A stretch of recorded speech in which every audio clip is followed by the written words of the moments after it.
Okay, so today we are going to start talking about continuous operators. Right? So far we've been talking about linear algebra in general, but we've been mostly assuming that our operators and actually our Hilbert spaces are discrete, meaning either finite dimensional or at least you can count the bases one by one. But now we're going to move on to continuous spaces, and as a result also continuous operators. So the reason is, of course, we live in a continuous space, where three-dimensional space is continuous. And as a result, we discover the associated meaning to momentum and so on. And so there will be quite a bit of discussion in this area, because rotations, translations, all of these operations, as I've said before, is part of the symmetries that our real world enjoys, right? So if you do an experiment here versus if you do an experiment over the next building, there should not be a big difference because there's translation invariance. Either way, if you orient your experiment one way or the other, it shouldn't make a difference either, because the space is rotationally invariant. So we'll explore these things, and this is why we need to understand continuous spaces. So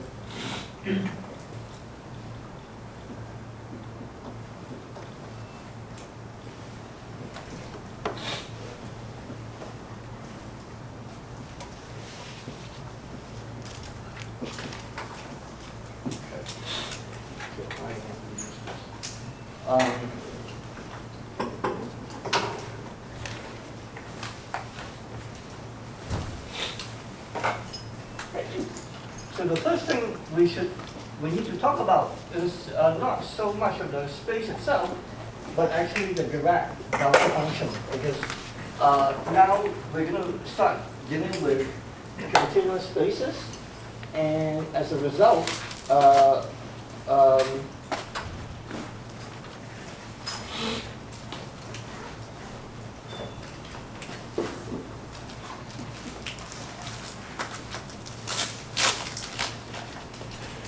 we need to find a new notion of the identity operator. The identity operator will turn out to be, in fact, intimately related to the Dirac delta function. So that's what we'll first talk about. And then we'll talk about continuous operators.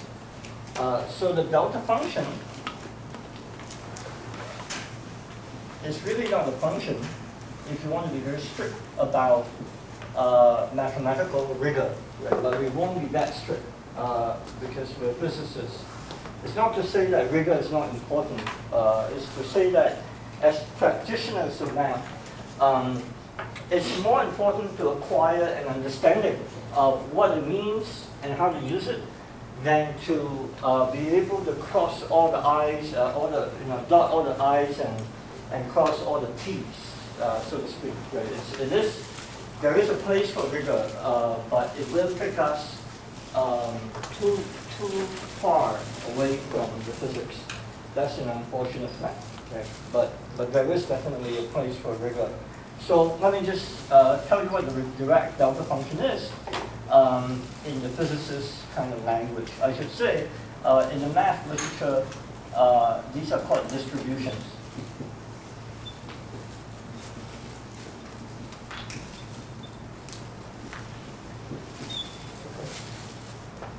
So, roughly speaking, the delta function, let me give the first rough definition first.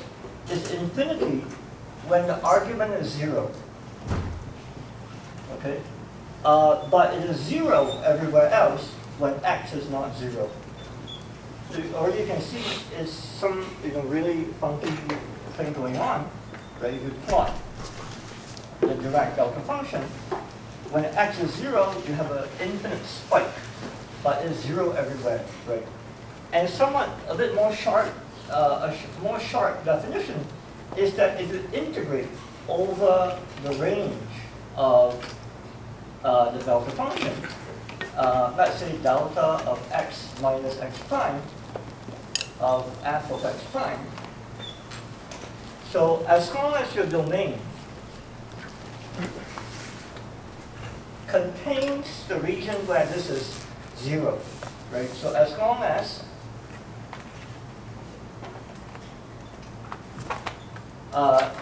x minus x prime lies in the domain,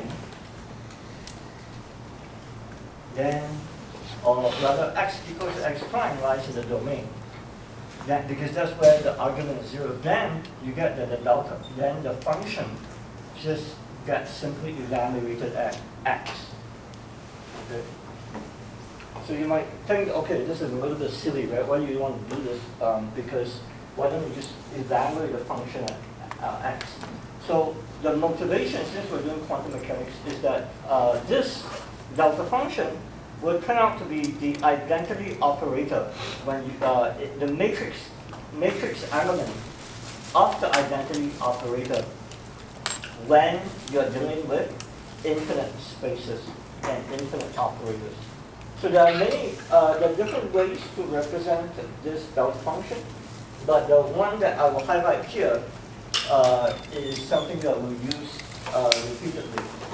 So let me just say that fact. Okay? There are many representations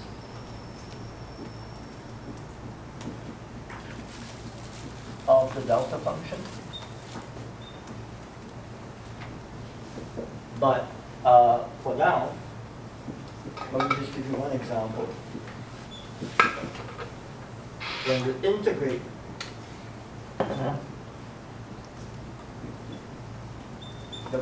the exponential e to the I omega, let's say x minus x prime, really just z, right? Z, then you get delta function of z. Okay, so z will assume is real. Otherwise, this thing doesn't make much sense. Okay? So that's an example, and we'll find out that actually in due time, we'll find out that this particular representation will turn out to be a completeness relation again in a continuous context. So in my notes, I talked quite a lot about the delta function and its properties, but what the strategy I'm going to use here in a quantum mechanics course is that I'm going to skip all of it, and whenever we need it, I'll talk about it. But maybe I'll just highlight one thing, which is that if you have a delta function, you can ask, what's the dimension? This is relevant for physics. What's the dimension of delta of z, for example? It turns out that the answer to that question depends on what's the dimension of z itself, right? So the delta function is one of those funny functions that you can plug in a dimension full quantity in this argument, right? This is not always true. For example, it doesn't make sense to say sine of 5 meters, right? This makes absolutely no sense. How do you evaluate this thing? It makes no sense. Sine of say 5,000 Kelvin, right? All of these things make no sense. But in this case, it makes some sense because you can think of it in the following way. If I integrate delta of z over z, I get 1, right? So no matter what the dimension of z is, I'm supposed to get 1. This is basically a definition. So whatever the dimension of z times the dimension of the delta function of z must give me something that is dimensionless. and therefore the dimensions of the delta function itself depends on the argument, and in fact it's just 1 over the dimensions of the argument, okay, because of the spec. It comes under the spec here.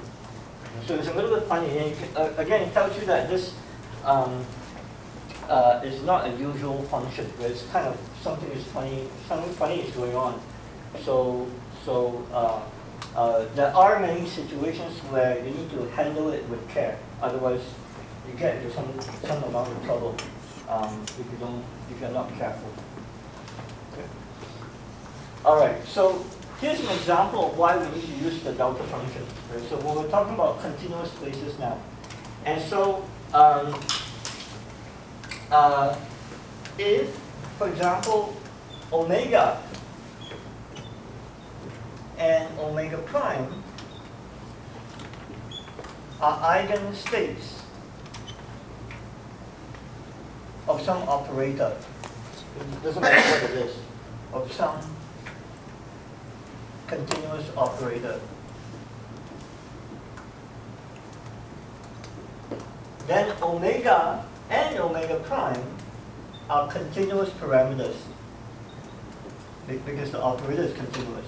Right? That's usually what's going to happen. If you have a continuous operator, you should expect that the at least part of the spectrum will be continuous. Okay?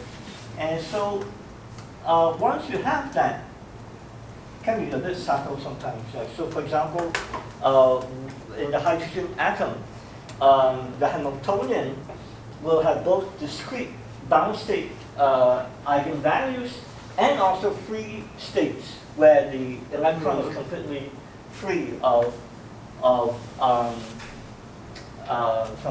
the nucleus, right? So it can be a bit subtle. It can be both discrete and continuous. But in this case, what I'm trying to get at is that if you try to ask what is the inner product between these guys, well, if these are continuous, then certainly it cannot be a delta. It cannot be a Kronecker delta anymore, because it has to. This inner product has to depend continuously on these guys. And so what we'll see is that this guy will turn out to be a delta function of omega minus omega prime, right? Because we know that, remember that if these guys are eigenstates of a permission operator, continuous, I should just say permission operator, then we have shown, at least in the discrete case, that the eigenstates which have different eigenvalues, distinct eigenvalues, are necessarily orthogonal, right? So how you describe orthogonality when you have a continuous eigenstate is using the Dirac delta function. So this is orthogonality in the continuous sense.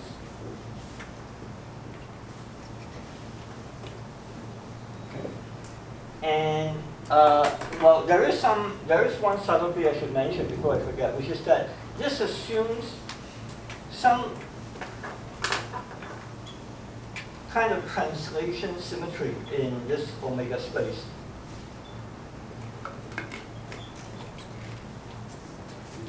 In this omega space.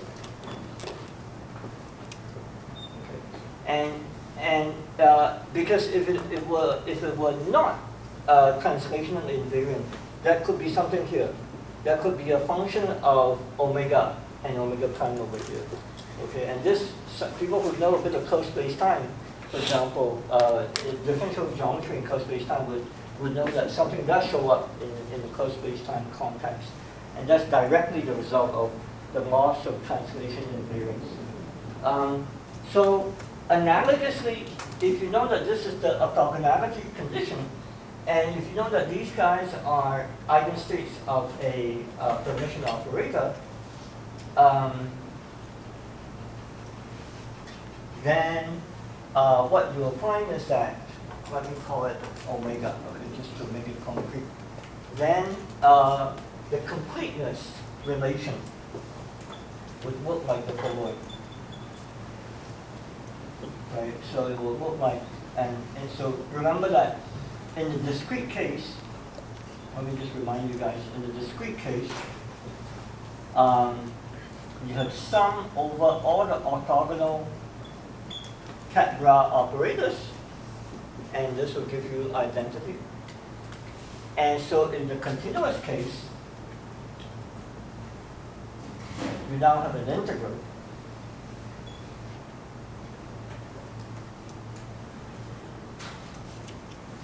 And again, if there is something here, if there's a non-trivial measure here, then there will also be a measure here. Okay? You will have to integrate to give you 1, basically. So if something is here, something will be here. But for now, I just want to illustrate what's going to come. So I'm going to use the simplest case. Okay? And in fact, that's what we're going to use now. We'll just do a simple calculation and see how things are going to work out in this continuous case.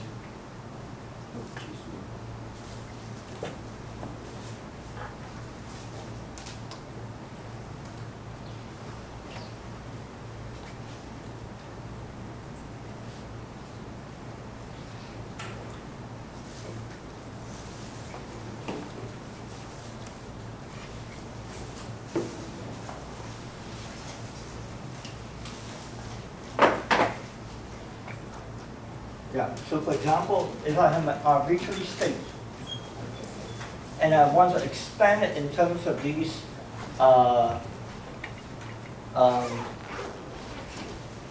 eigenstates, then I can certainly insert a set of complete states. So the identity would just be, according to that guy, over that omega prime psi d omega prime. Right, so this is completeness.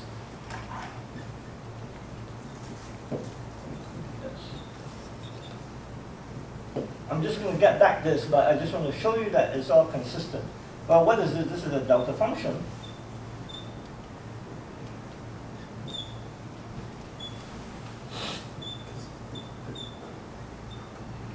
And so when you integrate over this, you just get back omega psi. Okay, so the orthogonality condition over here is obviously intimately related to the completeness relation itself. Otherwise, this calculation would not be consistent. Now, this is there's nothing much to it here, but it just shows you the consistency.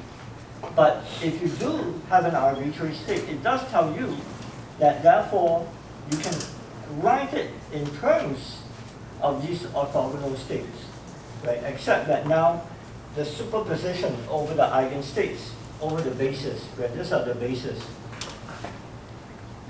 They are bases because they are eigenstates of a Hermitian operator. So this tells you that these are actually like the components. And let me just remind you that in the discrete case, let me give it a different name, otherwise it will be a little bit confusing. So let me say phi.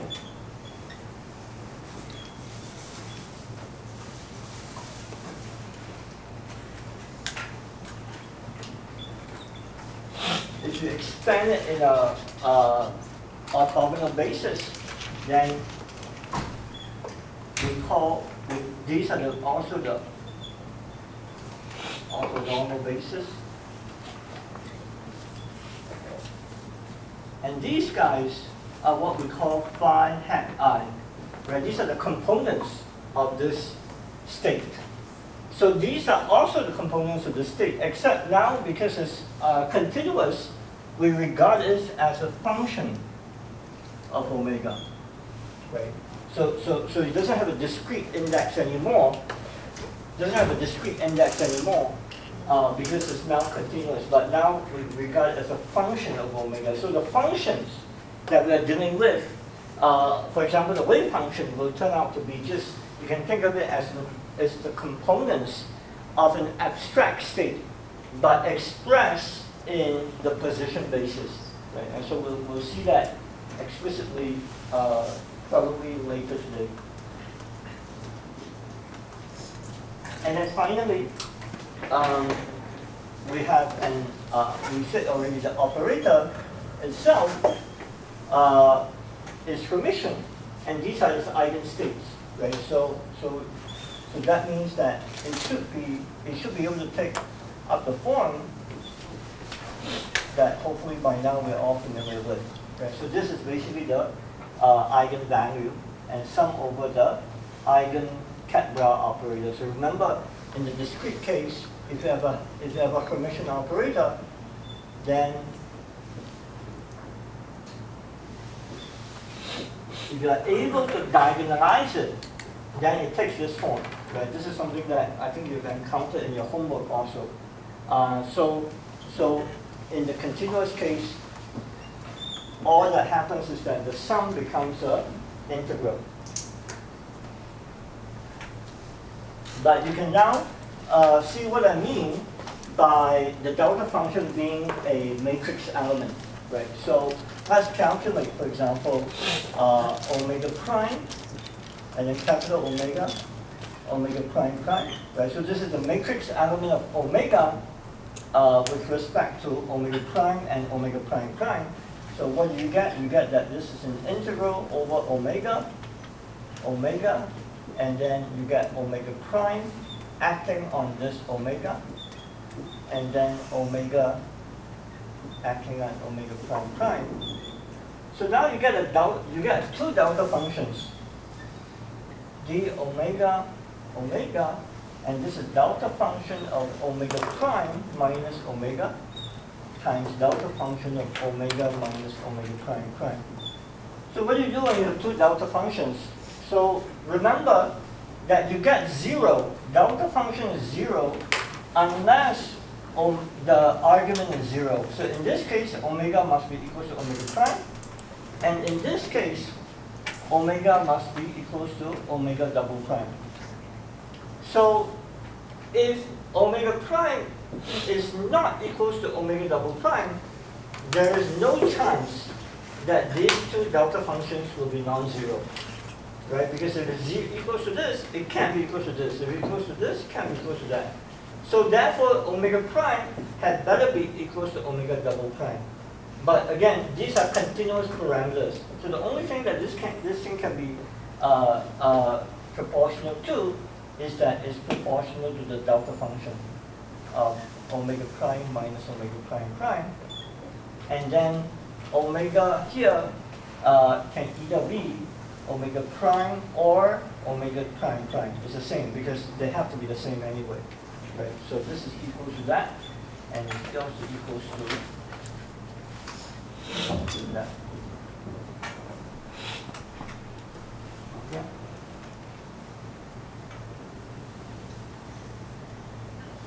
Any questions so far?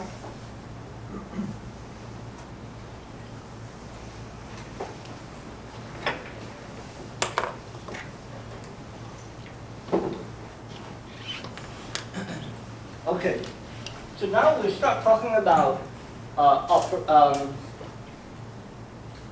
operators that are connected to the identity, right? Because this concept is going to show up quite a bit over the next, actually over the next 2 semesters. We're going to talk about rotations quite a lot.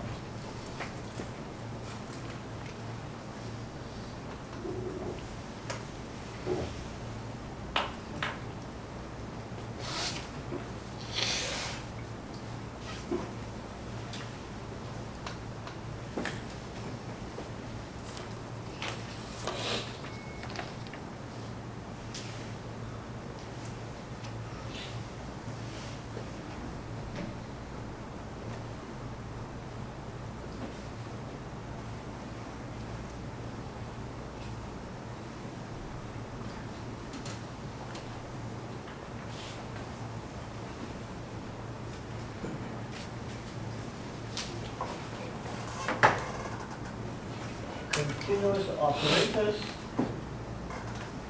connected to the identity.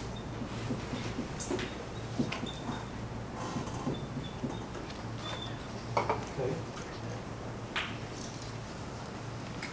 So what does that mean? So if you have an operator, let's call it A. If it's continuous, usually it will depend on a bunch of parameters, which I'm just going to write for now as C.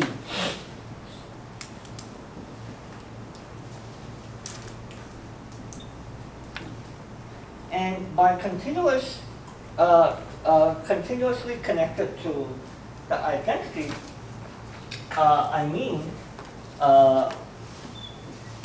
there is a choice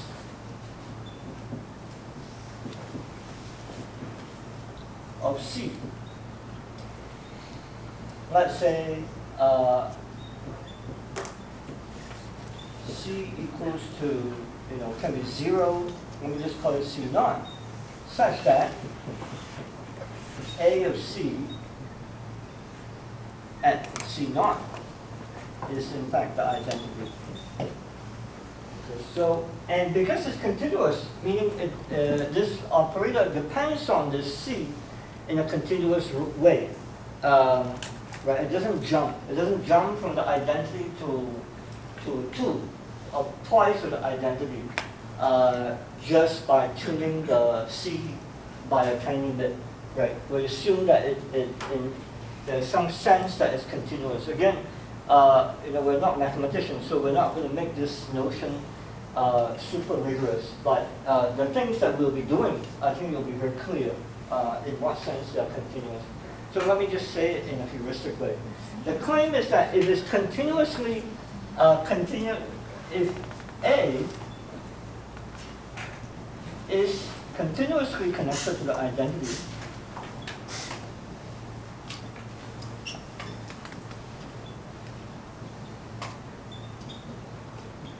then near I, we are guaranteed that it can be written in terms of an exponential. Okay, and I'll write it as e to the minus iz of C. In fact, most of the time,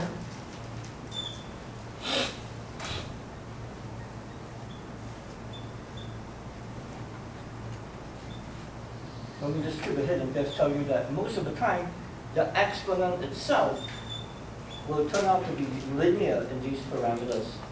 Dot summed over a bunch of basis operators, right? So most of the time what will happen is that this itself forms a vector space or spans a vector space.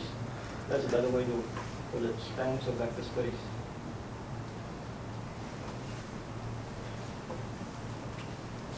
And so the C dotted into T is just a sum over, and this is a discrete sum, over basis operators. And in this case, we'll call them basis generators.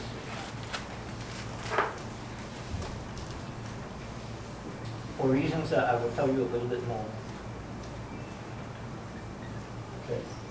So most of the time this is the case, but let me just say a few words about this. So we know that for a complex number, if you have a complex number z, in fact, you know that it's always possible to write it as e to the log of something.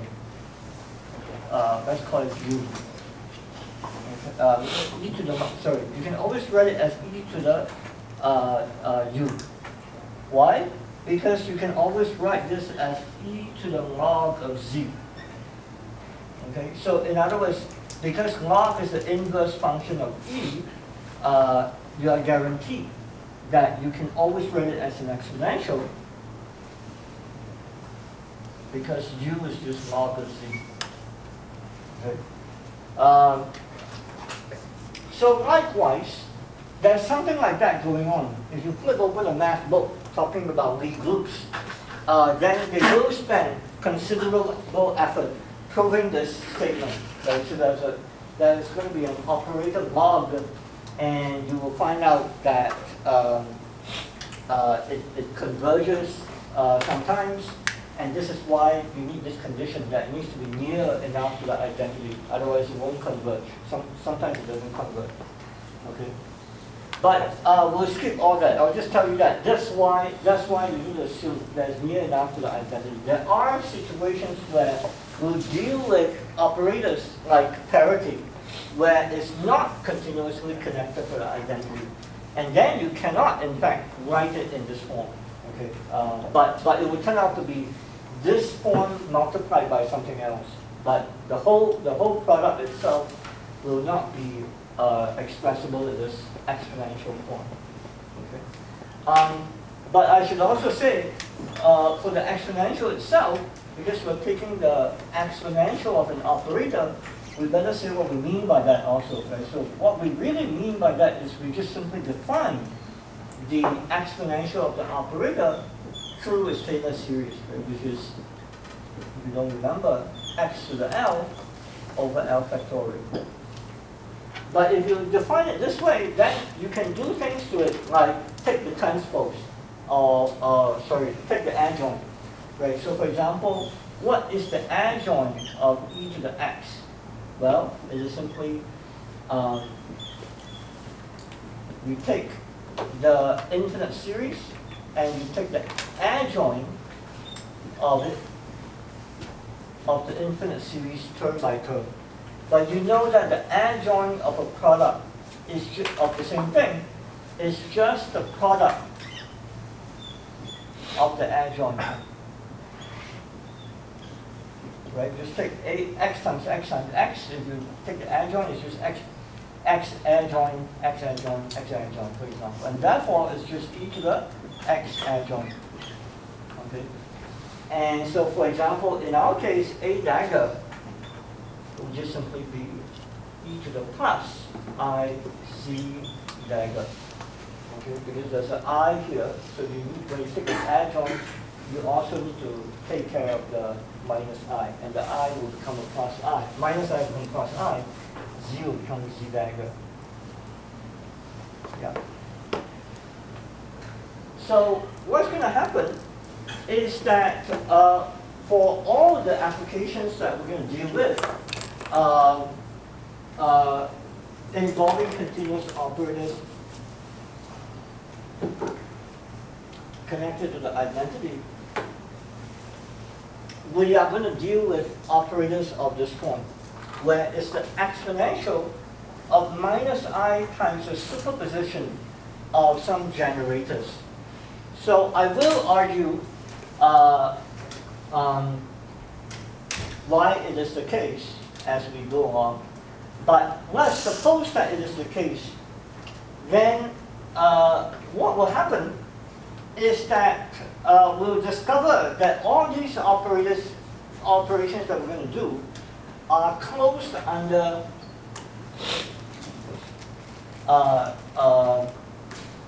products. Okay, so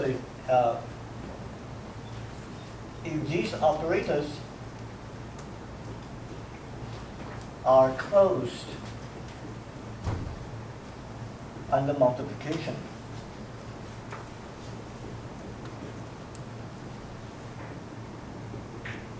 then what will happen is that, what does that mean? Let's first figure out, right? So if A is e to the minus I c dotted into P, and let's say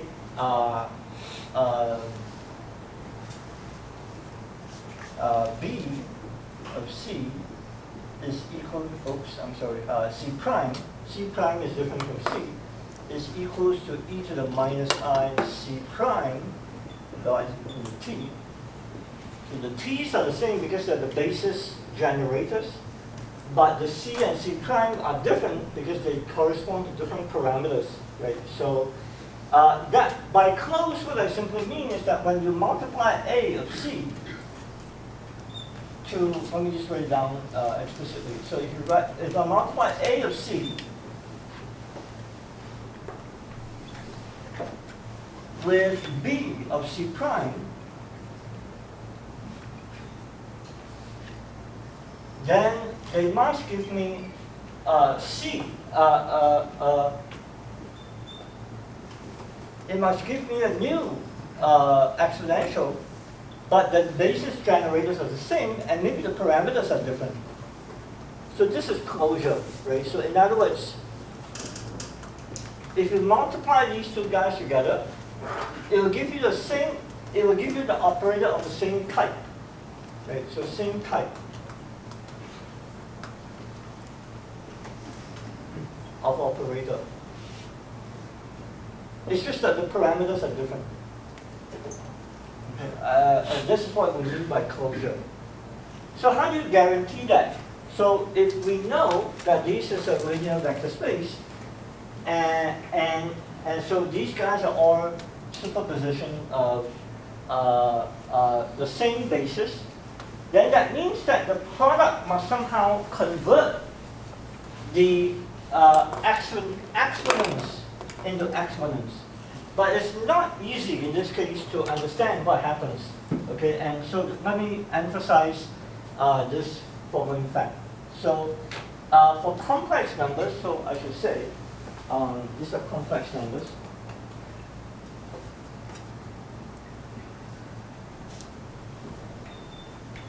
For complex numbers,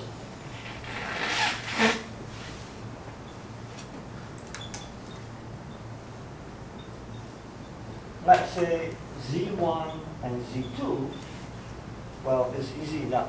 Okay, so E to the Z1 times E to the Z2, we can just combine them. It's E to the Z1 times E to Z2. We take that for granted. So if you want to prove it, how do you do it? One way is to do it by brute force. You table expand this guy, right, because certainly it converges for all the complex plane. This also converges for all the complex plane. You have two Taylor series, multiply them together, and you can rearrange them. I guarantee you can rearrange them into the exponential of the sum. Okay, I guarantee it's possible. Right? It's just that every term will be a binomial series because you have this Z1 plus Z2 raised to the Lth power. Right? So you will have, every term will be a binomial series. But you will find that from going from here to here, you assume that Z1 times Z2 is the same as Z2 times Z1. Like I said, we take that for granted when we're doing complex numbers. But for operators, this is no longer true.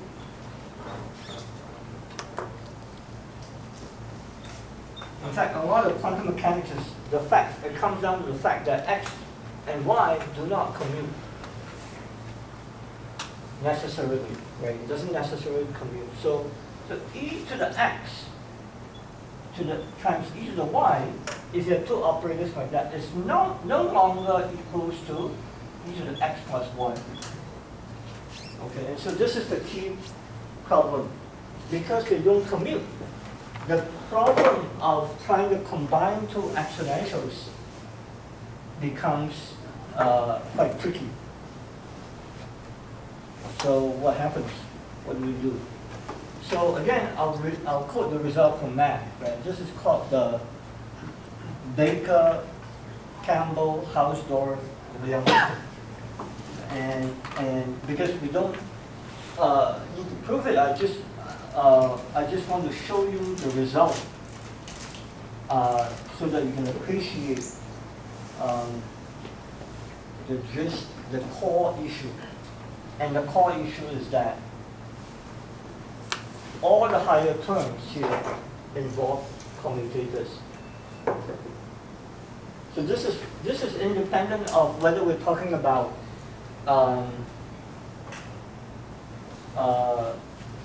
operators that are closed, right? In fact, I'm talking about groups here, right? This is really group theory.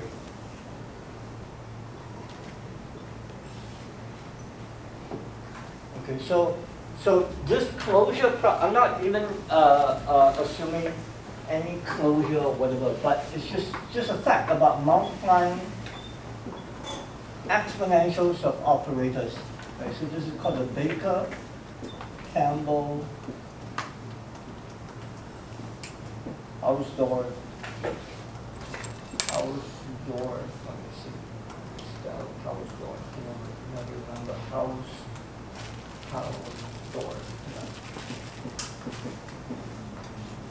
Okay, so what is this? So this turns out to be the exponential of x plus y plus 1/2 of the commutator of x and y plus 1/12 of the commutator of x with x and y commutator minus 1/12 of y commuted with xy, and it's an infinite series. So it's an infinite series of commutators.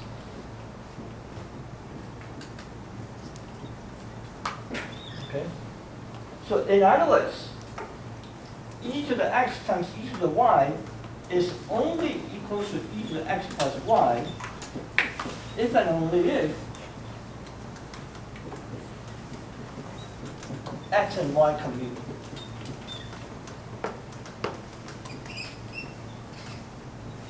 Right, to check this statement, if x and y commute, all the higher terms are 0, and so you can combine them.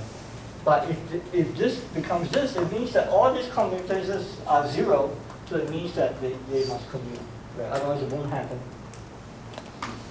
So this is the key result. So let us understand why we need a vector space. Okay, so we not only need a vector space, we need a vector space that's closed under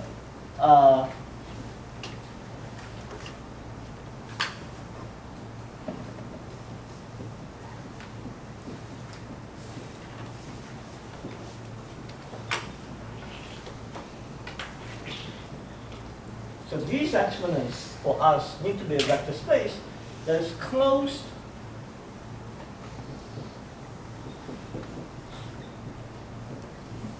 under commutation.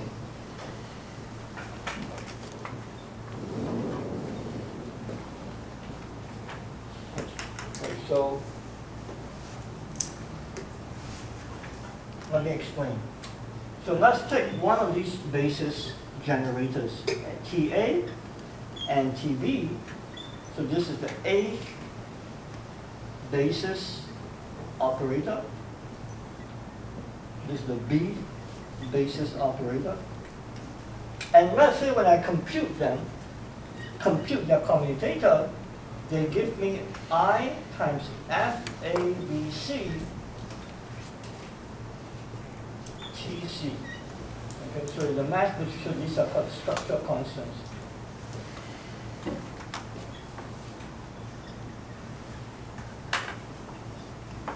Then, I would say that this is closed. So this is what it means by closure. So why does it work? So it works because, let's for example, plug it into x and y. Let's say x is CATA and y is C prime ATA. So C and C prime are different. But now let's compute the commutators. X commute with y. Well, these are numbers, so they are linear, so you can pull them out. CA, C prime B, TA commute with TB. Well, what does this give you? Well, it gives me I, CA, C prime B, and then this becomes FABC TC. So originally these x and y were superpositions of the t's. After computation, it's still a superposition of the t's, except now the superposition coefficients are getting a bit complicated, right? But we can go one more step, okay, just to see what happens. So for example, what is x commuted with x commuted with y? Well, we worked this out already, so it's just going to be I, CA, C prime B, F, A, B, C of C, let's say D, TD, comma, commuted with TC, right? And so now I pull this out, I get I, C, A, C prime B, F, A, B, C, this is C, D, and then this commuted with this gives me I, F, D, C, E, T, E. So again, a bunch of very complicated numbers, but it's still a superposition of T's. So altogether, I know that this will now give me e to the x, e to the y, will now give me, will still give me, this is C dotted into T, into the C prime dotted into T. This will give me exponential of, firstly I have x plus y, so it will give me C A plus C prime A plus 1/2 of these numbers, I, C, A, C prime, B, F, A, B, C, plus these guys, right? 1/12 times these guys, I squared times C, A, C prime, B, and then F, A, B, C. I'm going to give it a different symbol. Let me call it E, then F, G, C, D, I, and then F, D, G, C, and so on. It will keep going, but it will all be contracted with 1 power of t, right? So the coefficients are complicated, but it will always be just a linear superposition of the basis operators, right? By the way, this is called the Lie algebra. So let me summarize what's going on, right? So if I have a particular type of transformation of linear operator, that's the exponential of the superposition of some basis operator. So it's always of the same type, right? It's always of the superposition of some type of basis generators. Then when I multiply them, I expect to get back the same type. If I want my, my linear operators to form a group, and they will form a group for the operations that we're talking about. For that to happen, the exponents are not only the superposition of the generators, namely they form a vector space, they must also obey the Lie algebra. Why? Because it's only by obeying the Lie algebra that all these higher commutators will convert themselves back into superpositions of the same basis operators. That's what guarantees the closure, that you will get back the same type. Okay? So let me just write that down to be very clear. So the Lie algebra guarantees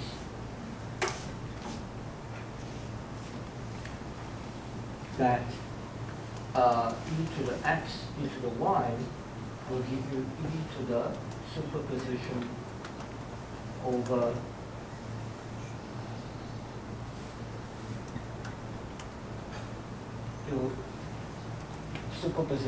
the same basis generators. That guarantees closure.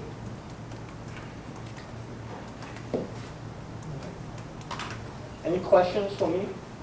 Yes. Yeah. Y equals to C B. Yeah. This one? This one? Yes, this Yeah. is B now. This? No, it's just a dummy index, right? So I can call it A or B or whatever I want. right? Yeah, whenever I have a repeated index, there's a sum. Yeah, I think I said it before, but let me just say it again, right? Whenever I have a repeated, because otherwise you see all these are repeated indices, but then I'll have to write multiple summations, right? So very troublesome. Yeah, yeah, yeah. All these are sums, right? So for example, this very complicated thing over here is a sum. There's a sum over A, there's a sum over B, there's a sum over G, there's a sum over D, and there's also a sum over C, right? And you see that if I don't have a summation convention, I'll have 1, 2, 3, 4, 5, 6 summations, right? Which is very, very messy. So summation convention is very useful. Otherwise, it's a mess. Yeah. Good. Other questions for me? No? Okay, I think we should take a break, and then let's come back in 10 minutes.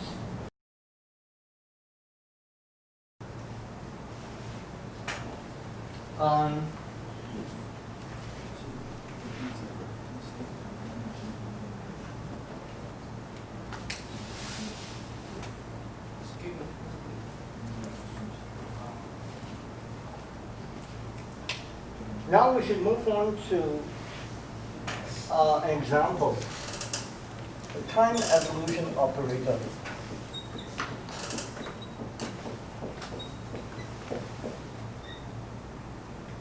Okay.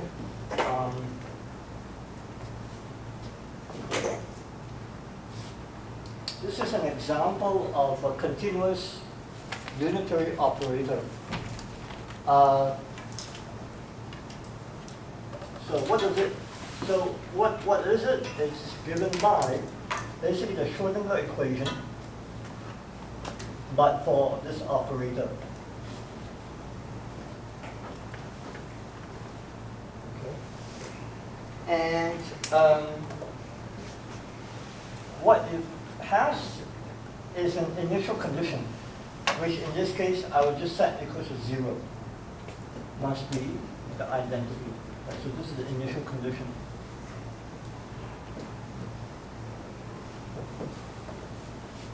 And you can check that the solution is very simple. It's just u is equal to e to the minus I t h. Okay, so t, assuming that h does not depend on time.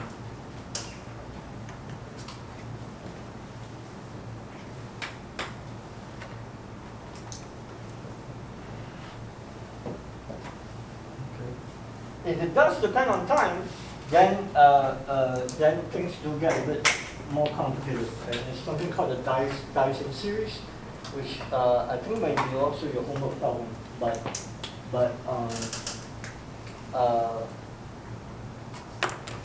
we won't go there for the moment.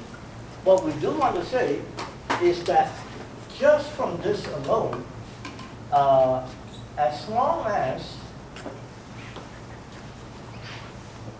H is Hermitian, then U is unitary.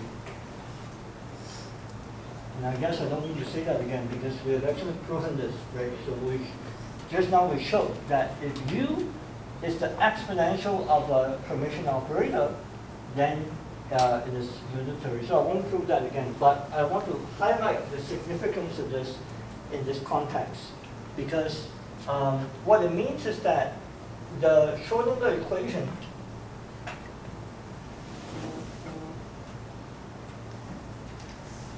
solution is known once you give me the initial condition. So if psi naught is the state at t equals to 0, then psi of t at any other time is just equals to e to the minus I t h acting on psi of psi initial.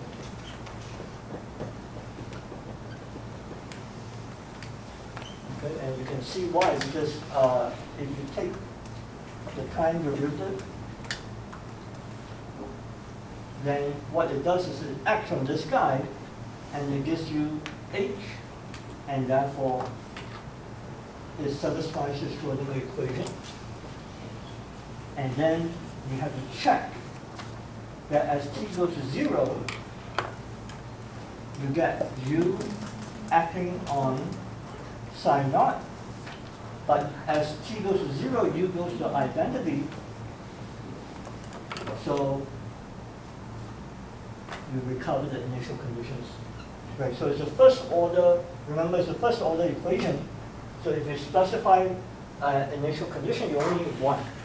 Right, the first order equation only needs one initial condition to provide the unique solution. So it's easy to check that regardless of what H is, in some sense the Schrodinger equation can be solved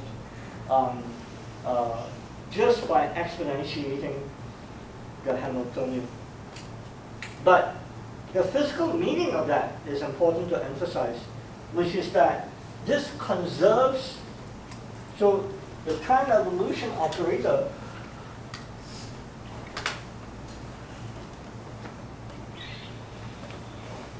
is unitary,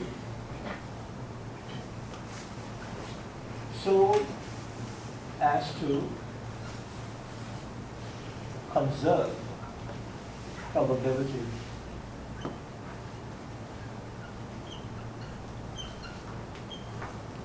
Right, meaning the system or the particle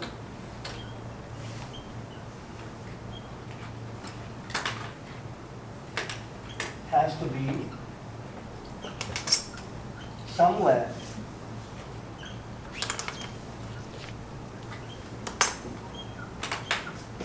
for all times.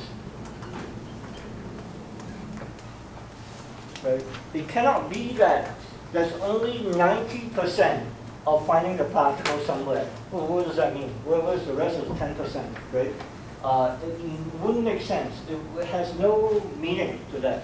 If you do that, you're breaking quantum mechanics. There's only 87% of finding the particle somewhere. That would be very strange. Right? And this, in fact, prevents that from happening. And so how do you see that? I think this is your homework, so I've got to be very careful. I always end up doing your homework for you. So,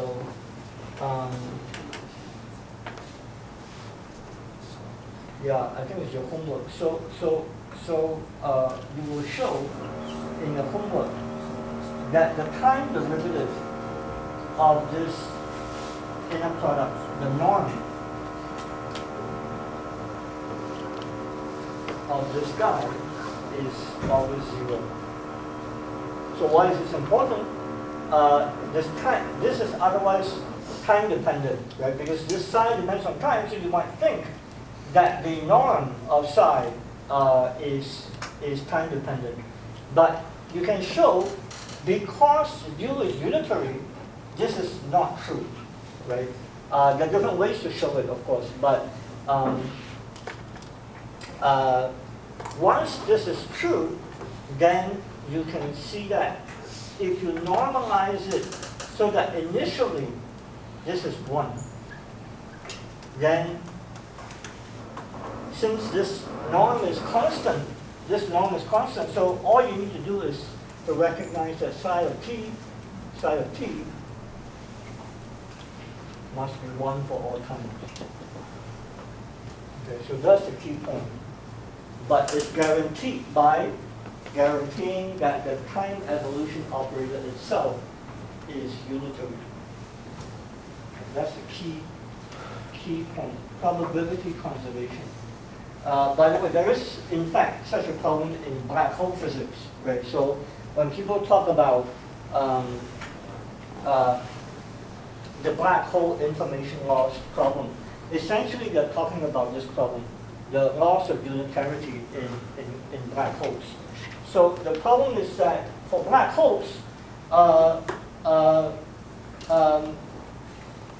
we didn't know until Stephen Hawking came along that black holes, even though they're classically black, quantum mechanically they're not black. They can radiate stuff. So things can escape out of the black hole, but in a way that is seemingly scrambled because the radiation is thermal. So it's just like a black body, right? And a black body doesn't have any information other than the temperature. So what you put in, if you put in a quantum mechanical system, you throw in an electron or an atom or whatever into a black hole, after a long time, it will radiate out. The stuff will radiate out, but in the form of just radiation. And it will seem that the information about the state, where is the particle and whatever it is no longer there. We have lost unitarity in that sense. And worse still is by the time your black hole has completely evaporated away, everything you know about, everything that fell into the black hole, that formed the black hole in the first place, all the quantum information contained in the wave function has gone. You can't recover it. So the question of where's the particle really has no answer because it is gone. It came out, but it's not the particle anymore. It's some random radiation. Right? So this is the problem. When black holes radiate, does it destroy information? Does it break unitarity of quantum mechanics? So this is a very deep problem that people have worked on for tens and tens of years now, since Stephen Hawking's work in the 1970s. Right? So it's a worthwhile point to bring up. This is still unitarity. You might think it's a very simple statement, but at the core of fundamental physics is an outstanding issue once you bring in black holes. Right? So the answer is not known. At least it's not known how to test it experimentally. Right? People have proposals, but it's not known how to test it empirically. Okay. Any questions from you?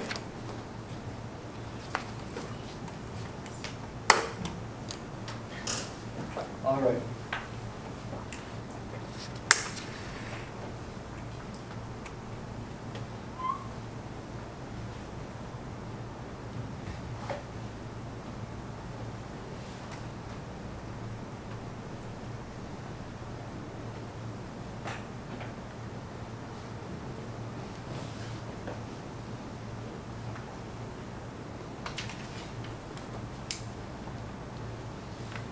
In fact, there are different camps. Some camps just say that black holes do, in fact, break the unitarity of quantum mechanics.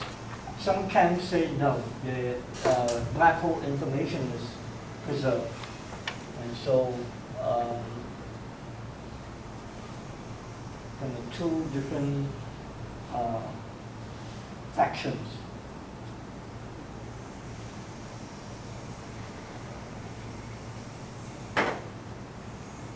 Okay. All right. So now we're going to talk about.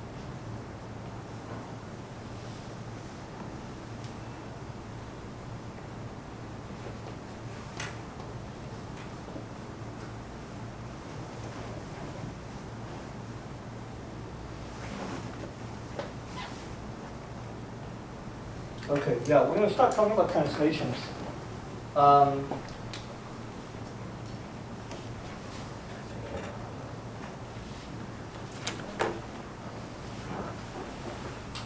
And we're going to start right away with the Hilbert space itself. Right? So translations,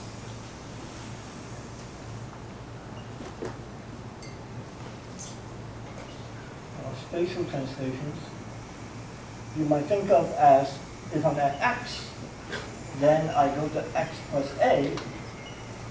So that means that if I'm here, I move myself by a, I'll reach x plus a. Right, so that's the geometric part of it. That's what I meant by geometry part of it. But now we're going to realize, we're going to try to do this operation at the level of the Hilbert space. So now we need to be a bit more abstract. So we need to now introduce a position operator.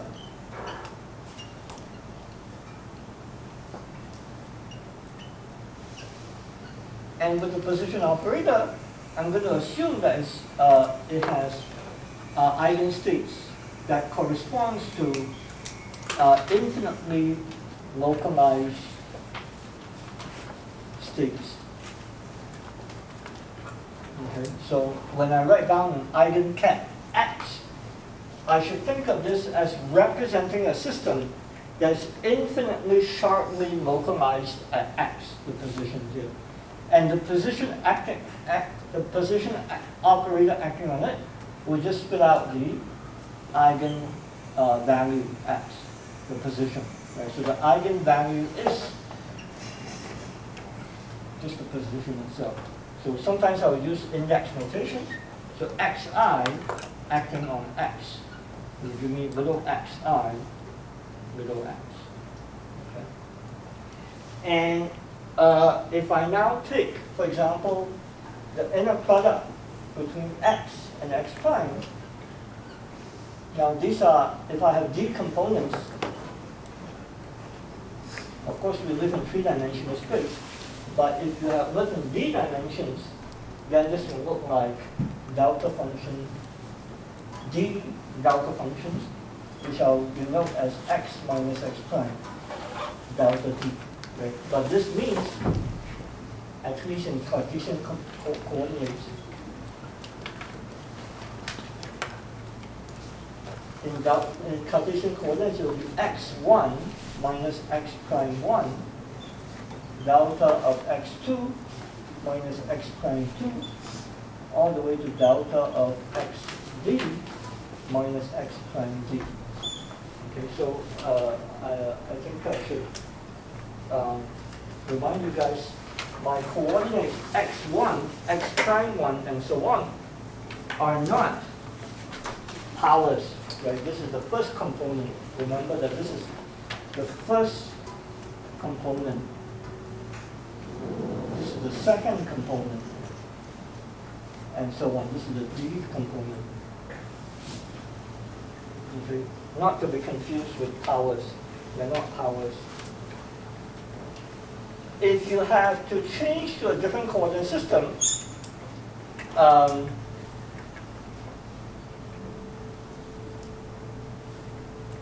let's say you have to change to y, then this is just calculus, but I want to tell you what to do. Right? Then what you need to do is to convert this to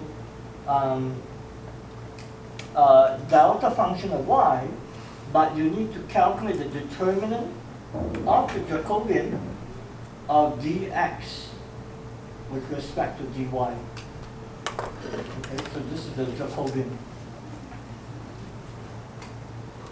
I'm going to assume that you guys remember your calculus, so I won't spend too much time talking about this. But if we do encounter this, I'll tell you, maybe later on when we do spherical coordinates, I'll tell you guys a bit more about conversion.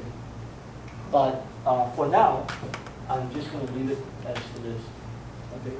So with these localized states, I can now expand any state I want in my quantum mechanical system in terms of these position eigenstates. Right? So these are the position, usually what's called the position eigenstates. Eigenstates.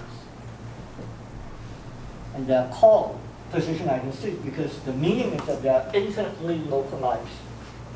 The delta function essentially, so to speak. And this guy, remember, as I said before, you can insert the completeness relation. Right, so this is completeness, this is identity, but now acting on psi. Right, and so this is what in undergraduate quantum mechanics you learn as the wave function.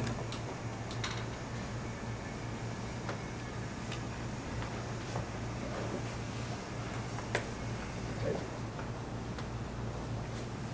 So psi of x. Psi, which is a function of x, but now you view it as a component of this expansion in terms of these orthonormal bases. Right? These are orthonormal because of this delta function.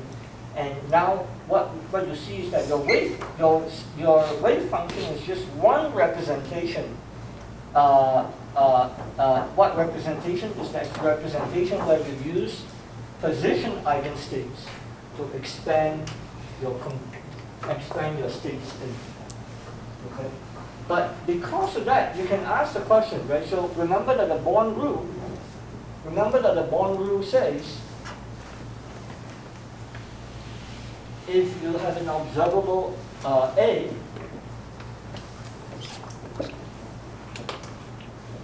then the probability that your state is found in this state A is given by the overlap between the state that you are in and the eigenstate that you're interested in squared. Okay, so that's the probability. So therefore you can ask the question, now given the Born rule, which is completely general, now you see why you learn in quantum mechanics that the square of the wave function is the probability density of finding the particle. Because now the probability of the state being found in the infinitely shortly localized position x is now given by the same Born rule, which is the wave function absolute value squared. But because it's a density, right? It's a continuous parameter. This is the probability density now, instead of being a probability. Right? If this is a discrete quantity, it will be a probability because then you sum over the discrete possibilities. But here is a density because you have to integrate over this. And in particular, you see that if you do the following, you do psi x, psi, this should give you psi, which we just talked about. If unitarity holds, it better be 1 for all times. But that means what? That means that this is basically your wave function normalization. That the square of your wave function. Like I told you guys, I really don't like markers. How many markers have I changed? I just don't like markers. Yeah, so in undergraduate physics you learn that the square of your wave function integrated over all space must be 1. But now you see where it comes from. It just comes from the Born rule and the expansion of your state in the position basis. But there's nothing really unique about the position basis. Right? In principle, you can expand it in any other basis you want, and you still need to demand that the wave function, the norm of the wave function, better still be 1.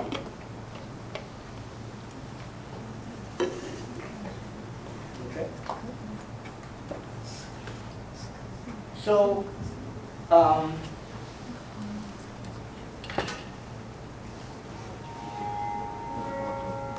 let me do a little bit more. So what about translations, as I've said before? So this is just a warm-up. Okay.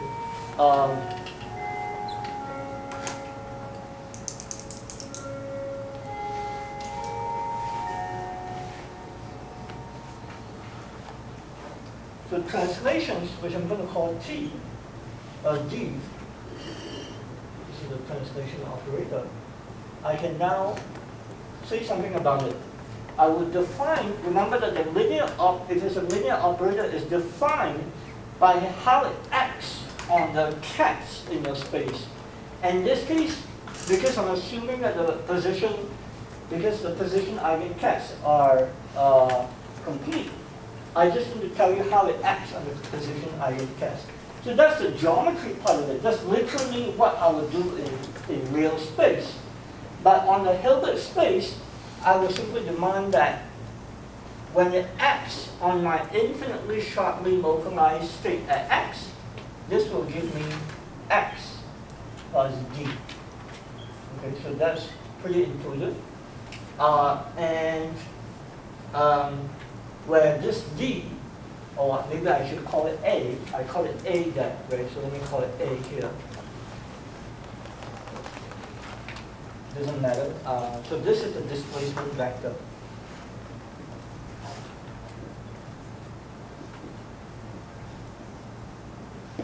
Okay, but this is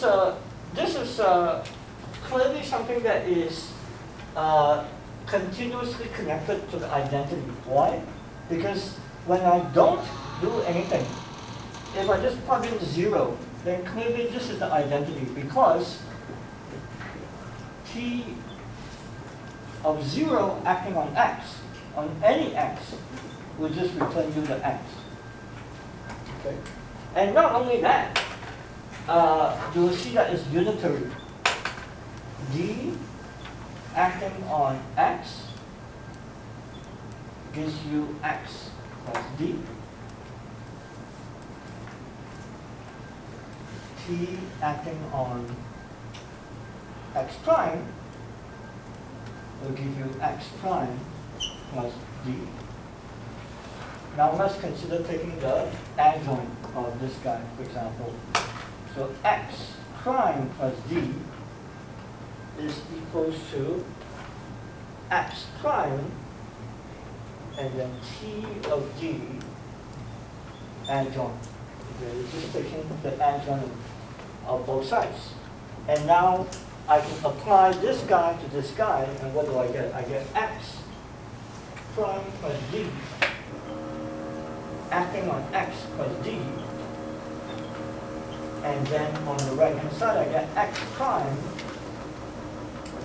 t of d dagger acting on t d x. But on the left hand side, we've already said that this is orthogonal. These eigenstates are orthogonal, so it doesn't matter that it's shifted by some constant.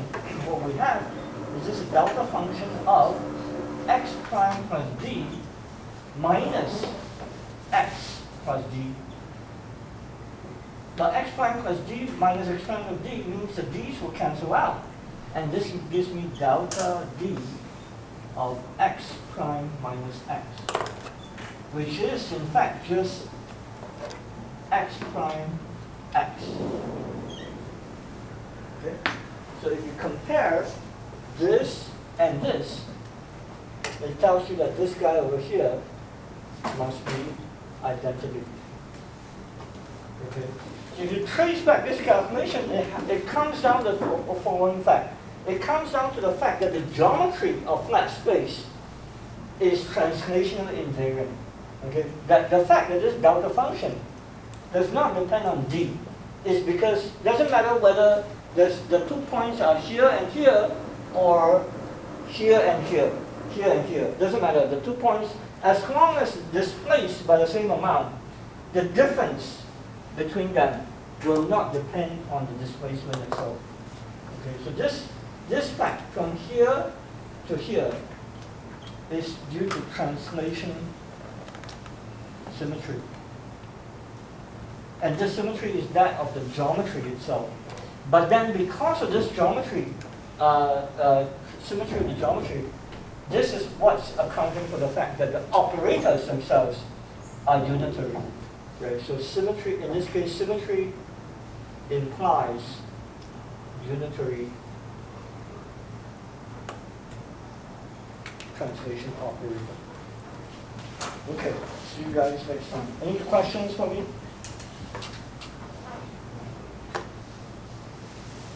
All right. See you guys on Friday.